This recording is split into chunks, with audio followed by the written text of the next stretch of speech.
What's going on, guys? Hey, another tip time for you. I'm here on a Highland Reservoir, Grand Lake up in Oklahoma. It is early spring up here. Water temperatures are basically 50 degrees. There's a real good stain on the water. What I would call a pre-spawn bite. Really a very early pre-spawn bite. And this tip here that I'm going to give you guys is I'm going to break it down with 3 or 4 baits that you need to know and need to have on the deck of your boat anytime you're fishing pre-spawn, especially in stained or muddy water. So let's jump right into it. First, anytime I'm fishing a lake like this, I'm going to have a spinnerbait tied on. This is just a 3/8 ounce.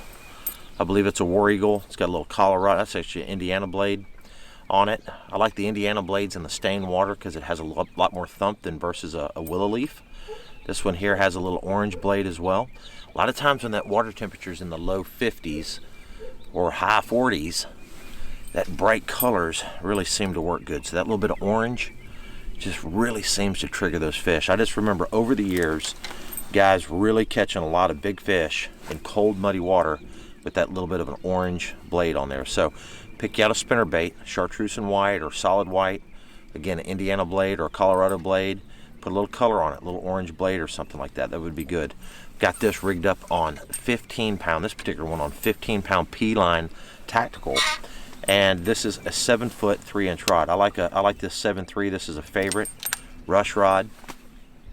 It's a heavy action, but it's still got a lot of tip to it. So it's a good spinnerbait rod for making those real accurate casts up around the shoreline. 7 3-to-1 reel. You don't want a real high-speed reel this time of the year when the water's cold. You want to slow everything down just a little bit. So I like my 6-to-1s and I like my 7-to-1 gear ratios. I kind of stay away from those 8-to-1 gear ratio reels when the water's real cold. You'll kind of force yourself to slow down a little bit with that slower retrieve. You get those 8-to-1s, you're not paying attention, you're burning it too fast, and those fish don't seem to react to it. But that's number one. And we're going to jump in. By the way, guys, we're going to jump in. I'm going to show you how to fish them. I'm going to show you what I'm looking for. So don't go anywhere. We're actually going to fish these lures. The second lure that you need to have tied on the deck of your boat at all times is some type of crankbait. Okay, this particular one right here is my live target Tennessee Crawl. This bait right here was designed by David Walker. And David Walker lives up in Tennessee and fishes a lot of those highland rocky reservoirs. That's a great bait right there. It's got a nice sound to it. And again, look at the color, real bright red. It's got a little yellow and a little orange in it. Again, muddy water, and cold muddy water, they like those bright colors. Now with this crankbait, I'm going to rig this up on 12-pound P-line tactical. I don't want to fish real heavy line on a crankbait. 15 or 17, it's not going to get down to the right depth. It really just changes the action of the crankbait. So really try to stay with 10 or 12. I'll throw 10 occasionally, but I like 12 when I'm fishing around rocks like this. It just kind of keeps you from losing your bait. This is a 7.2 medium heavy 6-stick, my favorite. It's a nice little crankbait rod. Gets the job done. It's good and accurate. Again, 7 3-to-1 reel. And that's it. So that's number 2. Number 3, you have to have something to flip, right? You have to. And what am I going to flip? I'm going to flip a bandito bug. Okay.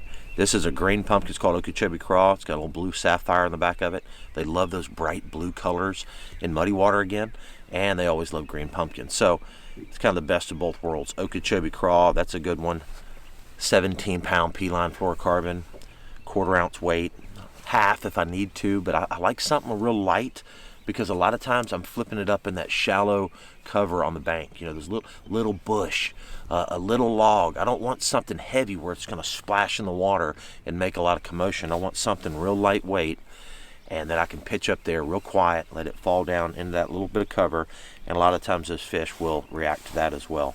This is a rigged series by Phantom, Favorite Rods Phantom series, 7/8 heavy, and this actually is an 8-to-1 reel on this one for my flipping, just because that's what I like. So those are the 3 baits that I have rigged up at all times.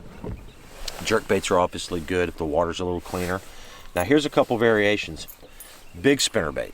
Okay, this is a big 3/4 ounce, gigantic Colorado blade on it. That is a good one for get around a big fish area, right? If you want a big bite, you're not going to get a lot of bites. You're going to catch more fish on this spinnerbait, bigger fish on this spinnerbait. So it's kind of like you got to decide, right?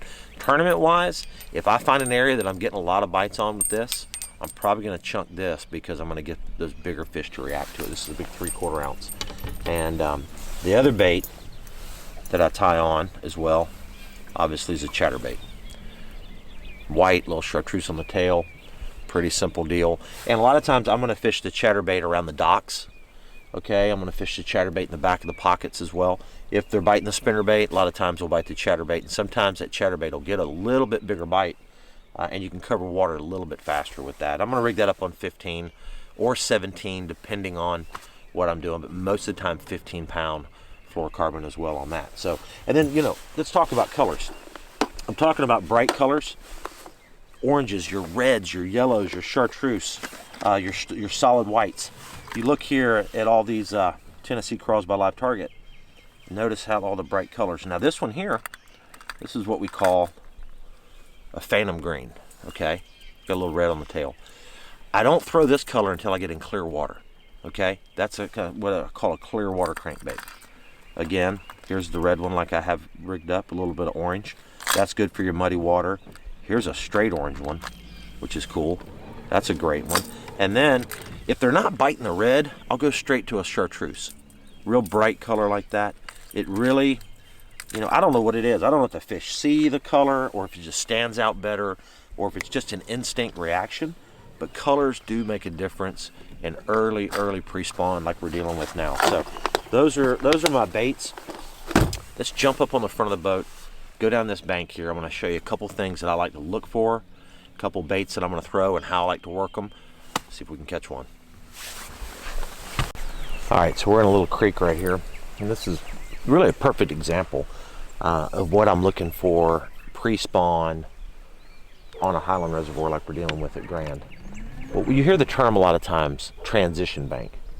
And this is a great example of a transition bank. You look here, you see nice, more what I would call shelf rock, a little bluffy rock right there, and see how it transitions into clay and fist-sized gravel and chunk rock. Lay downs, a little pocket, little point, and you have rocks and more slick clay, rocks, slick clay, rocks and trees. This is what I would call a transition bank. And also, it is the deep side of this creek. This right side of the creek is your more flat side. This is going to be more your steep side or channel side. And these three little points right here, perfect place to catch a fish. You know, you've got a nice transition, like I said. You've got a point, little pocket, point, little pocket. So you have 4 or 5 places, what I'd call high percentage spots. So on a spot like this, I'm sitting in 27 foot of water, so it's pretty deep. I'm going to start off by throwing this little crankbait. Now, those 3 baits that I have rigged up, the spinnerbait, flipping, and this, I'm going to utilize all 3 through this little zone right here. So a lot of times I'm going to throw a crankbait approaching the little point, and I'm going to try to get it up close to the bank, keep my rod tip low, and just reel it real slow, not fast. Look how slow I'm reeling that bait. I'm just reeling it real slow, wobbling it through there. There's a lot of leaves in this little area here. You got to keep your bait clean. If you feel that vibration change, then you've got something on your bait. Perfect right there. I keep my rod tip low. Just crawling. I feel it hitting the rocks. Just creeping it through there. It's a mistake a lot of people make this time of year is they fish, they're throwing the crankbait at the bank. I want to throw down the bank. And I want to keep adjusting how far out. You know, there's going to be times I throw it right up on the bank and try to reel that crankbait down through, 2-3 foot of water. And then I'm going to make another cast out where I'm bringing that crankbait down 7 or 8 or 9 foot of water, like out on this point a little bit. See how this little point right here? I threw it out a little farther. Just creeping it along and trying to figure out what depth those fish are relating to the most. Okay, so now I've come around that point, and I'm going to put this crankbait up for just a short minute. And this is where I'm going to throw the spinnerbait. So I'm going to pick up the spinnerbait and see those little logs, little stumps. bushes, little flat little pocket in there. Doesn't spinnerbait back in there. And just creep it through there. Real slow again. Look how slow I'm reeling that. Slower the better. Now, we went down the bank throwing a crankbait. We went in that little pocket, threw a spinnerbait. Now this little pocket here has got a lot more branches on it. So what I do is I'm actually going to make one cast with the spinnerbait first. One cast with the spinnerbait first and just reel it right down the middle there. This little drain. There's probably some branches and stuff down deep. So I'm just slow rolling it right out the middle. And this is exactly what I'm talking about for the flipping. Look at this little tree right here and little bushes right here.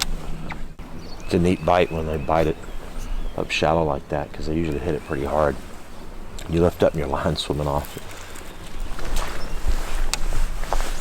See that little 1/4 ounce weight allows that bait just kind of land real quiet.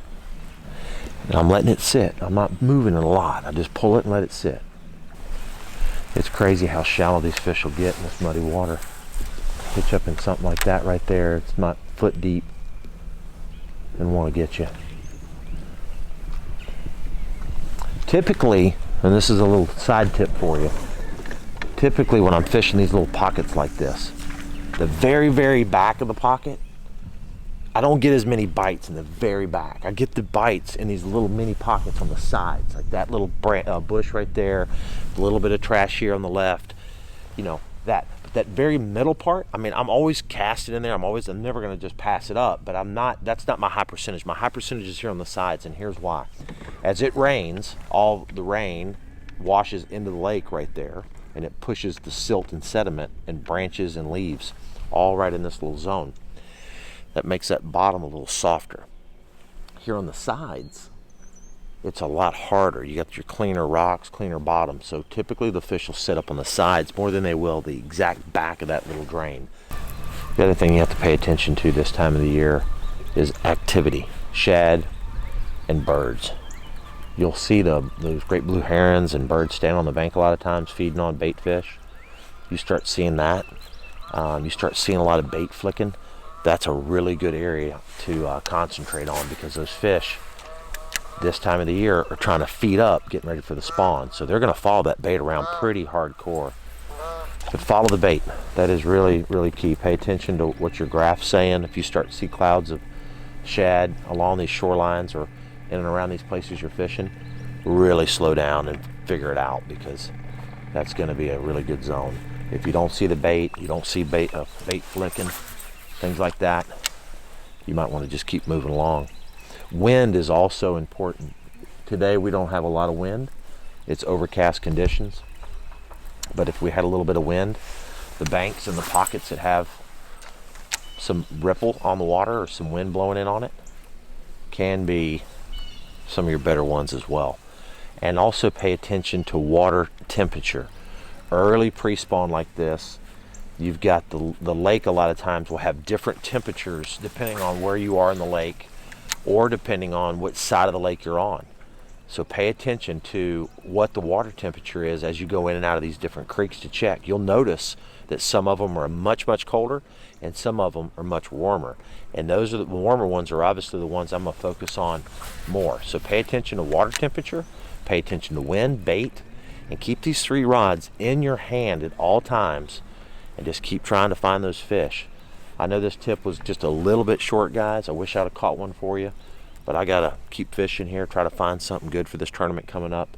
And by the way, we're gonna drop a link in the description down below, and you can check out the tournament. Hopefully you guys get to see it. Thanks again for all the support, and let me know what tips you want to see next time. Drop some comments below. Thanks for subscribing, guys, and we're gone. Bam!